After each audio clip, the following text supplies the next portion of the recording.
Silamiro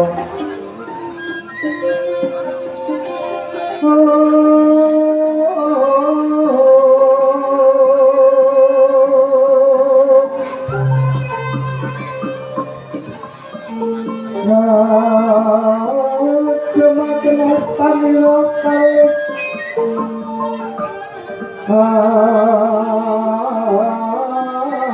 astaniro kalih pisan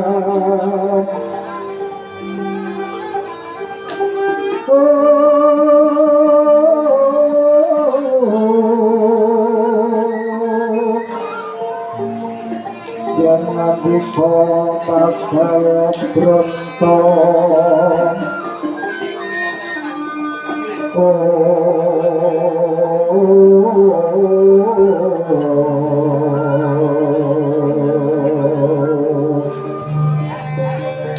yang ngadiko bakal bronto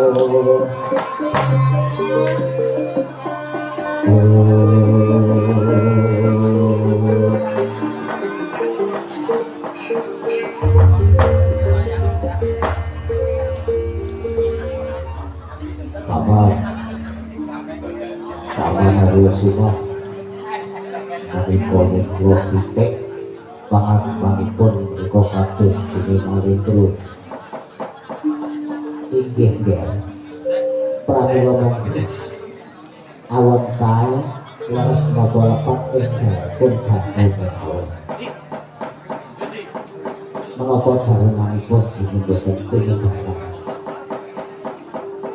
ninggah wonten setinggih dina turata negari mestina pepatan Amadahyo inggih nggih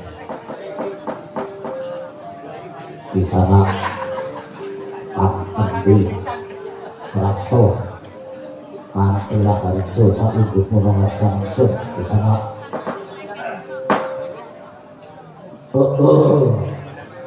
sampun dipun keparengaken matur iya tak keparengake seliramu biyen tak titik pengagemane kaya dene Narendra yen Narendra saka ngendi matur karpi wikatilku dipun tepangaken langkung rumiyin kula nyuwun pirsa napa kula sampun sowan wonten ngarsanipun sinuwun Prabu Duryudana ora ana siji ora loro ya mung ingsun Prabu Duryudana wah kaleresan yen ngaten kaleresan kula dipun tepangaken kula senajan namung sak megaring payung kula kidardi panguwasa mapan kula wonten Ngawu Langit negara Ngawu Langit nggih kekasihmu menawi tiyang sudi mastani kula menika Prabu Dewa Lengkara Prabu Dewa Lengkara nggih banjurane wigati apa dene suwane ngarsan langsung tanpa tinimbalan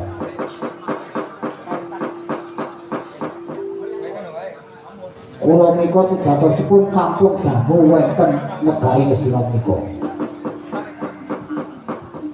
Awit kula rumiyin nate meguru wonten ngarsanipun Bapa Pendhita Durna. Yen menawa murid Ahmad Durna nggih mekaten. Kula semekaten Bapa Pendhita Durna. Kalau sampeyan menika murid siswa-siswa kula ingkang mapan wonten sak kidul nika. Nika sedaya murid-murid kula. Hadir di sana darbiri kadyopo. Medhera aturipun Bapa Begawan Durna. Paduka sinuwun Prabu Duryudana menika gadah ilih ingkang dipun wastani sajan tesih kadang pribadi menika para satriya Pandhawa. Mekaten sinuwun. Ya kepara nyata mula wektu dina iki aku darbe pamatah ya bakal nyernake para kadang-kadangku Pandhawa. Menawi mekaten karesan sinuwun kula wonten mriki badhe ngawang Sudarma kaliyan paduka sinuwun Prabu Duryudana. Ing mengke kagem ngatonake dharma bekti kula sagah mejahi para Pandhawa dinten menika supados ing semangke kanugraning Jawata kasebat wahyu saged tumurun wonten negari Ngastina menika sinuwun. Yen ngono kabeneran rasah kesuwen laku ingkang budhal patemana kabeh para Pandhawa. Malih mekaten nyuwun tambahi pangestu sinuwun. Duga-duga sing digawa.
Kula nggih sampun ngegonden.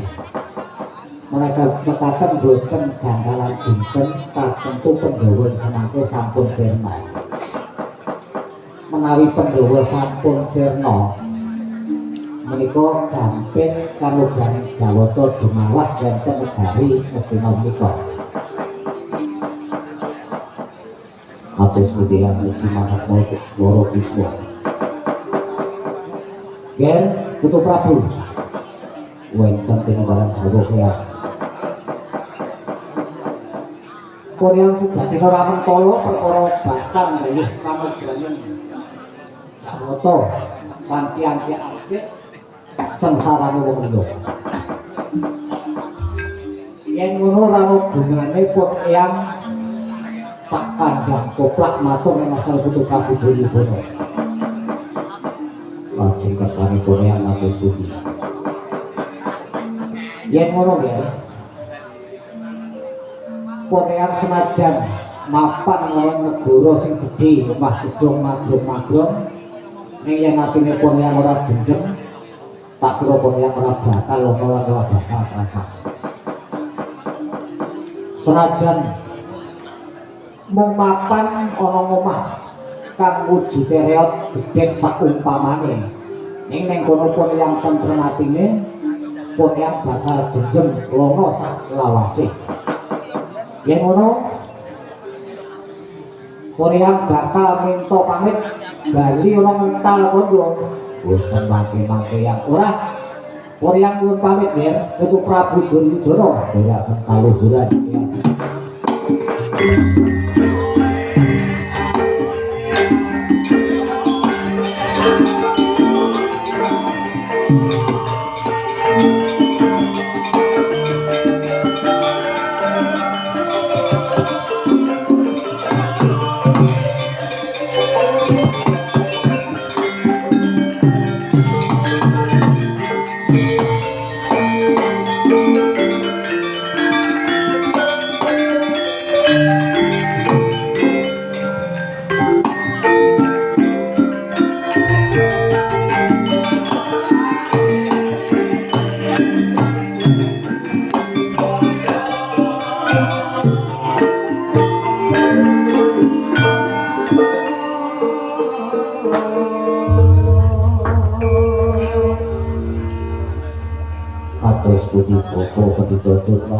mboten apa-apa nggih.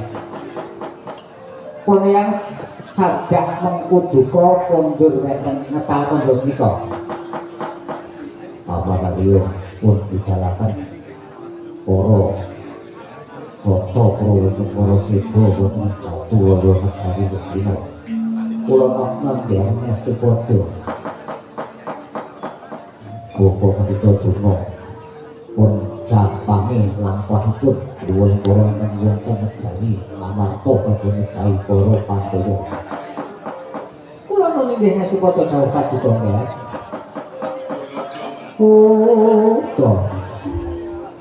Purna gatining panangkilan ing mriku sanata ngragoni sabda Pendhita Ratu.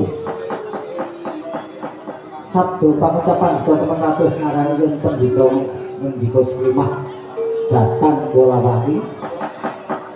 Yen Ratu ngendika Srimah Rata tiyang sak negari Pindha Tirta sangang tumaban glancang seta. Arsa lumebet mangsinipun. Ing mriku sang Rata arsa kondur handaton. Dindiraken para abdi daya budaya sing ceki memanggung tanggung miwah Joko paloro-loro.